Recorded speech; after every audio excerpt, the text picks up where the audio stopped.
बड़े 15 वर्षों में लालू जी मैं आपसे कहना चाहता हूं, यदुवंशियों को आपने भय का प्रतीक बनाने का कोशिश किया है, लेकिन आज इस गोवर्धन पूजा पर हम लोगों को आश्वासन देना चाहते हैं कि नरेंद्र मोदी के प्रेरणा और नेतृत्व में हम सब भी सभी समाज के साथ मिलकर आज इस भारत के निर्माण के लिए, भारत की शांति और सुरक्षा के लिए हम सब आगे आएंगे। इस शो के प्रायोजक है मां भवानी डेकोर प्राइवेट लिमिटेड, मतलब a complete floor solution, new 0 mile Dadar road Muzaffarpur. भाइयों बहनों, लालू जी से एक सवाल और मैं करना चाहता हूं। श्रीमान लालू जी, आप बताइए, जब आप जेल गए वह कौन सा समय था? जरा गौर से सुनिएगा भाइयों। जनवरी 1996 जब चारा घोटाला उजागर हुआ तो प्रधानमंत्री पीवी नरसिम्हा राव थे। मार्च 1996 सीबीआई जांच को सौंपी गई, उस समय भी पीवी नरसिम्हा राव प्रधानमंत्री थे। 1997 में सीबीआई द्वारा जब चार्जशीट किया गया तो आपके द्वारा बनाए गए देवगौड़ा, आपने मुलायम सिंह यादव को नहीं बनने दिया, देवगौड़ा को बनाए। उस समय आप पर चार्जशीट हुआ है। 1997 में जब इस मामले की सुनवाई हुई, उस समय के गुजराल थे, आपके बनाए हुए प्रधानमंत्री थे। और 2013 में जब आपको सजा सुनाई गई, उस समय भी मनमोहन सिंह सरकार में थे, जिसमें आप सम्मिलित थे। भारतीय जनता पार्टी तो न्याय, पाप का, धर्म का खिलाफ करती है, विकास का समर्थन करती है। भारतीय जनता पार्टी तो विपक्ष में थी, हमारा कर्तव्य था आपके अन्याय का खिलाफ करना, लेकिन आप जिसके साथ गए थे उसने आपके साथ क्या किया? कलयुग है, जो जैसा करेगा किसी जन्म में उसको फल भोगना पड़ेगा। भाइयों, लालू जी से मैं एक सवाल और करना चाहता हूं। लालू जी, जब आप जेल जाने लगे तो राबड़ी जी को ही क्यों मुख्यमंत्री बनाए? क्यों नहीं किसी ग्वालिन को ही बेटी को बना देते, जगता बाबू को भी बना देते, किसी को भी, रामचंद्र कुड़वे जी को बना देते, किसी और को बना देते? और नहीं, यादव कुल से ही बनाना था तो आपने क्यों नहीं हुकुमदेव नारायण यादव जी को बनाया उस समय, जिस समय पहले की बात मैं कर रहा हूं? क्यों नहीं अपने गुरु रंजन यादव जी को सीएम बनाए? क्यों नहीं महावीर यादव और गजेंद्र हिमांशु जी को बनाए? क्यों नहीं सोनाधारी बाबू को बनाए? क्यों नहीं गणेश बाबू को बनाए? क्यों नहीं देवेंद्र यादव को बनाए? राबड़ी जी से आपके ही दल में जदुकुल का कोई न कोई बेटा बेटी दर्जनों से ज्यादा योग्य थे, आपकी धर्मपत्नी जी से क्यों नहीं बनाए? बनाना चाहिए था, लेकिन आप नहीं बनाए। कुएं के अंधेरे में आप किसको रखना चाहते हैं? कुएं के अंधेरे में किसको रखना चाहते हैं? यादवों को, मुसलमानों को? यादव भाई, विराट स्वरूप देखना है तो भारतीय जनता पार्टी के मुख में झांक कर देखो।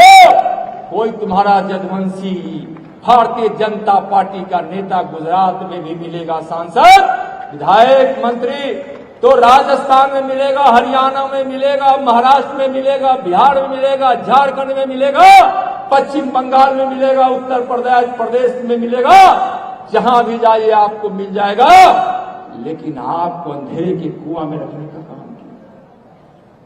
सोचिए, भगवान कृष्ण जब मुख खोले थे तो क्या यशोदा मैया देखी थी? माखन चुरा कर खा गए कन्हैया। मैया बोली, कन्हैया तुम माखन खा लिए, चुरा लिए? कन्हैया बोले, मैं नहीं माखन खाया मां, न मैं चुराया, तुम ही चुराए। कन्हैया बार बार जिद करने लगी। मैया कन्हैया कहते गए, मैं नहीं माखन खाया। अंत में यशोदा मैया बोली, कन्हैया तुम माखन नहीं खाए तो अपना मुख खोल कर दिखा दो। कन्हैया को लगा कि अब तो मैं फंस गया, मैया के सामने झूठ बोलूं तो क्या बोलूं? उन्होंने ब्रह्मांड जब अपना मुंह जब खोलने के लिए मैया बोली कि अपना मुख खोलो, भगवान कृष्ण कन्हैया जब मुख खोले तो उनके मुख में सारा ब्रह्मांड मैया यशोदा को दिखाया। आप भारतीय जनता पार्टी के चेहरे में झांकिए, उसके मुख में झांकिए, आपको अपना विराट रूप दिखाई पड़ेगा। मैं और पूछना चाहता हूं, लालू जी और तेजस्वी जी से, यादव जाति के 1.4% ही सरकारी नौकरी में है, जो सबसे कम औसत है, सबसे कम औसत है। जितनी नौकरियां हैं और जितना नौकरी करने वाले लोग हैं, उसमें यादवों की हिस्सेदारी 1.4 ही है। इसका जिम्मेवारी 15 वर्षों तक आप सत्ता में रहे हैं, क्या जिम्मेवारी आपकी है कि नहीं? यादव जाति में अशिक्षित लोगों की तादाद सबसे ज्यादा है। क्यों है? आपको सवाल और जवाब, इस सवाल का जवाब हिम्मत है तो दीजिए। चरवाहा विद्यालय से आप यादवों को या गरीबों को या वंचितों को या दलितों को, किसी को भी आप शिक्षा नहीं दे सकते। क्यों अशिक्षित रखा गया? और सिर्फ एक ही परिवार की चिंता क्यों की गई? लालू जी ने, आपने तो सिर्फ अपने परिवार की चिंता की। भारतीय जनता पार्टी ने और नरेंद्र मोदी जी ने तो सबकी चिंता की है। केंद्र में आज 4 मंत्री हैं। बिहार में हम 3 अध्यक्ष हुए हैं। माननीय स्वर्गीय पूजनीय जगदम्बी यादव, माननीय नंदकिशोर यादव और नित्यानंद राय, 3 सांसद हैं हम। पूरे देश में उठाकर देखिए तो सबसे ज्यादा सांसद और विधायक यदुकुल का सबसे ज्यादा भारतीय जनता पार्टी का झंडा लेकर आज नरेंद्र मोदी जी की प्रेरणा में काम कर रहा है। जवाब आपको देना पड़ेगा। मोदी जी का पथ धर्म का और न्याय का पथ है और इस पथ पर हमको चलना चाहिए। कहा गया है कि जदुर्वंश श्रुत्वा जदुर्वंशा नरः श्रुत्वा सर्व पापै प्रमुच्यते। यादवों को सुनने से पाप नष्ट होता है। लेकिन आपने क्या किया? किस यादव को सुनने से?